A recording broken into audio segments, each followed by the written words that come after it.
Friends, आज हम chemistry का फर्स्ट चैप्टर पढ़ने वाले हैं क्लास 10th का, जिसका नाम है केमिकल रिएक्शन एंड इक्वेशन। ठीक है, तो चैप्टर शुरू करते हैं।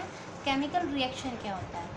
That reaction in which new substance are formed with new properties are called chemical reaction. ठीक है, जब दो सब्सटेंस मिलते हैं और कोई नया सब्सटेंस बनाते हैं विद न्यू प्रॉपर्टीज, उसे हम केमिकल रिएक्शन कहते हैं। केमिकल रिएक्शन दो पार्ट्स में डिवाइड होती है, एक रिएक्टेंट और एक प्रोडक्ट। रिएक्टेंट क्या होता है? दो substance that react with each other. जब दो सब्सटेंस एक दूसरे से रिएक्ट करते हैं उसे हम रिएक्टेंट कहते हैं। ठीक है, और product that substance which are form after the reaction, जो रिएक्शन की मतलब रिएक्टेंट की रिएक्शन के बाद जो मिलता है उसे हम प्रोडक्ट कह देते हैं। ठीक है, उसे हम प्रोडक्ट कहते हैं। एग्जाम्पल देख लेते हैं इसको अच्छे से समझने के लिए। जैसे C+O2 is equals to CO2, तो यहाँ C+O2 जो है रिएक्टेंट का काम कर रहा है और CO2 प्रोडक्ट का काम कर रहा है। आई थिंक क्लियर हो गया होगा कि केमिकल रिएक्शन क्या होता है। ठीक, अब हम कुछ ये पढ़ लेते हैं केमिकल फॉर्मूला और इनके नाम। ये 1 मार्क में आ जाता है एग्ज़ाम में। जैसे कैल्शियम ऑक्साइड है, इसका केमिकल फॉर्मूला है CaO, इसको लाइम और क्यूकलाइम भी बोल सकते हैं। ठीक है, और ये है कैल्शियम हाइड्रोक्साइड, इसको CaOH का होल ट्वाइस, इसको लाइम वाटर और स्लेग लाइम बोलते हैं।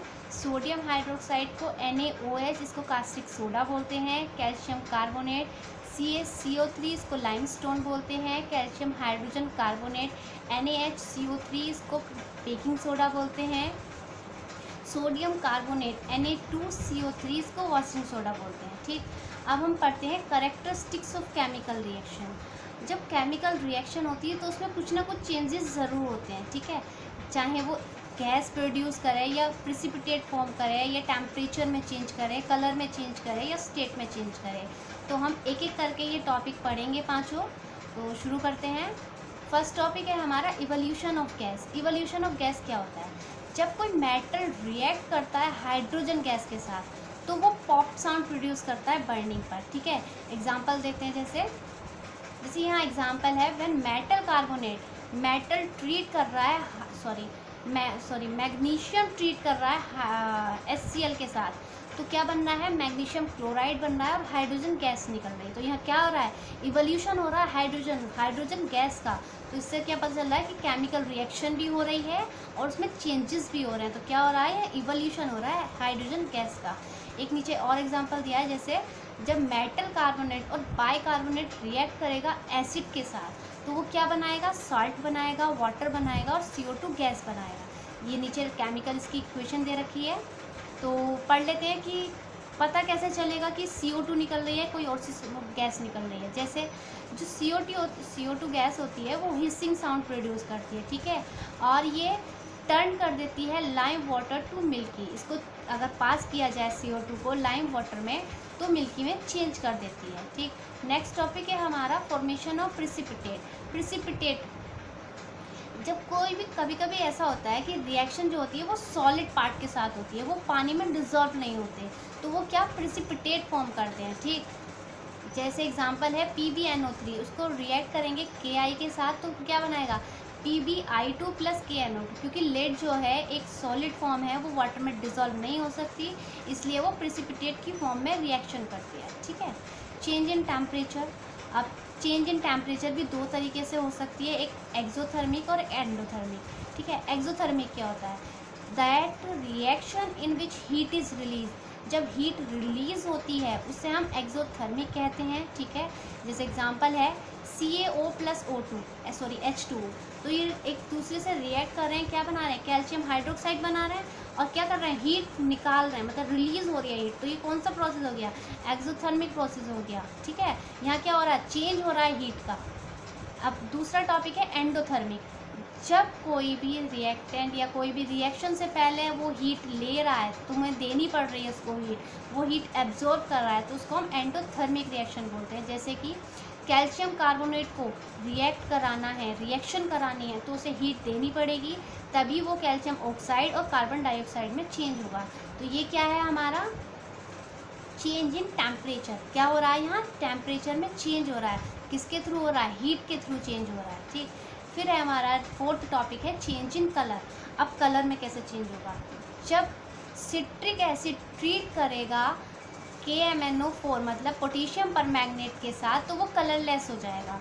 पहले वो पर्पल कलर का था, ठीक, फिर उसने रिएक्शन की तो वो कलरलेस हो गया। तो यहाँ क्या पता चल रहा है कि चेंज हो रहा है कलर में, यहाँ केमिकल रिएक्शन हो रही है, ठीक है। फिफ्थ टॉपिक है चेंज इन स्टेट। अब state when candle is burn, जब कैंडल जलती है तो कुछ पार्ट जो होता है वो वाटर वेपर में रहता है और कुछ कार्बन डाइऑक्साइड में चेंज हो जाता है। तो यहाँ क्या हो रहा है, सॉलिड से लिक्विड में चेंज हो रहा है, लिक्विड से गैस में चेंज हो रहा है। तो ये क्या हो गया, चेंज इन स्टेट, ठीक है। ये क्लियर हो गया होगा I think, characteristics of chemical reaction. अब हम देख लेते हैं केमिकल इक्वेशन क्या होता है। If chemical reaction is written in the form of symbol and formula, जब कोई भी केमिकल रिएक्शन उसके सिंबल या उसके फॉर्मूले के फॉर्म में लिखी जाए उसको केमिकल इक्वेशन कहते हैं। जैसे यहाँ लिखा है carbon plus oxygen equals to carbon dioxide, तो ये क्या है, ये एक रिएक्शन है, ठीक है। अगर इसी को सिंबल की फॉर्म में लिख दूँ मैं, कार्बन को लिख दूँ C और ऑक्सीजन को हम लिखते हैं O, दोनों को रिएक्ट कर रहा है, क्या बना CO2, तो ये क्या हो गई, ये हमारी इक्वेशन हो गई। आई थिंक क्लियर हो गया होगा कि इक्वेशन क्या होती है और रिएक्शन क्या होती है। तो जो इक्वेशन होती है वो दो तरीके की होती हैं, एक बैलेंस और एक अनबैलेंस। तो पहले हम बैलेंस इक्वेशन देख लेते हैं क्या होती है। इसमें जो होते हैं इन दिस डिफरेंट एटम्स, बहुत सारे एटम्स होते हैं रिएक्टेंट में भी और प्रोडक्ट में भी, लेकिन उनके जो एटम्स होते हैं नंबर ऑफ एटम्स वो इक्वल होते हैं।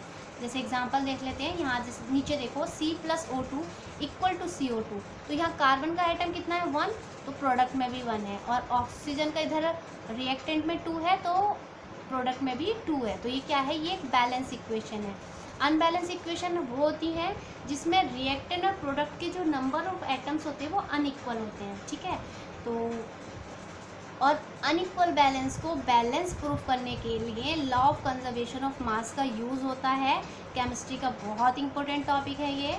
चलो ये देख लेते हैं अनबैलेंस इक्वेशन का एक एग्जांपल, जैसे H2+O2, ठीक है।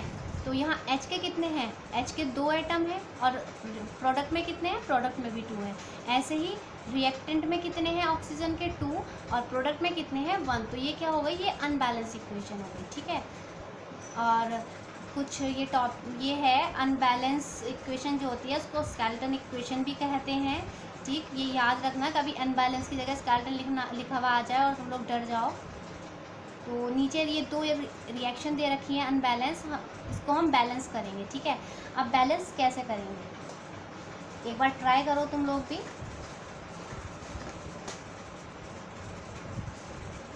तो जैसे CH4 है, ठीक है, यहाँ C के कितने हैं, C का 1 है एटम, और यहाँ पे कितना है, यहाँ पे भी 1 है, तो C से तो हमें कोई मतलब है नहीं। यहाँ हाइड्रोजन के 4 हैं, और यहाँ कितने हैं, यहाँ 2 है। तो यहाँ क्या करेंगे, यहाँ पर हम 2 से मल्टीप्लाई कर देंगे क्योंकि उधर 4 है, ठीक है। ये हो गया 2 से मल्टीप्लाई, ठीक। अब यहाँ देखो ऑक्सीजन के कितने हैं 2, और यहाँ कितने हैं, यहाँ पे भी 2 हैं।